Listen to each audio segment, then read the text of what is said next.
Cantonment ఈ కొన్ని స్కూళ్ళే private school ఉండేవి కాదు.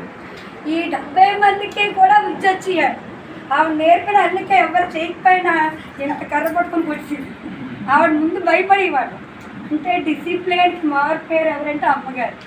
ఎప్పుడైనా ప్రతి వారంలో ఒక్కరోజే ఇప్పుడు సెలవు పెడతారా అని చూసేవాళ్ళమండి. సెలవు పెట్టింది కాదు, అస్సలు సెలవు పెట్టింది కాదు. నాకు తెలిసి అంటే 8th, 9th, 10th అమ్మగారితో మాకు పరిచయం లక్ష్మీవారం, శుక్రవారం, శనివారం. కానీ రైటింగ్ బాగా రాసిన వాళ్ళకండి ఆవిడ మంచి ప్రశంస అన్నమాట. ప్రతిదీ కూడా అమ్మగారు నాకు వొకేషనల్ ఎడ్యుకేషన్లోని మా అమ్మగారు నచ్చేవారు కాదు. ఎందుకులే అమ్మ ఆ బ్యాగ్ వాళ్ళకి కూడా కూర్చుని చదువుకోకుండా ఉద్యోగం చేసుకునేవారు. అంత ఎడ్యుకేటెడ్ అయ్యి అమ్మగారు రాయించిన రికార్డు మొన్నటి వరకు నా దగ్గర ఉండేదండి. అడగచ్చు, మీరు అమ్మగారికి కూడా చూపించారు.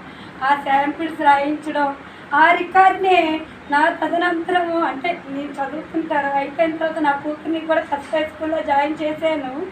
ఆ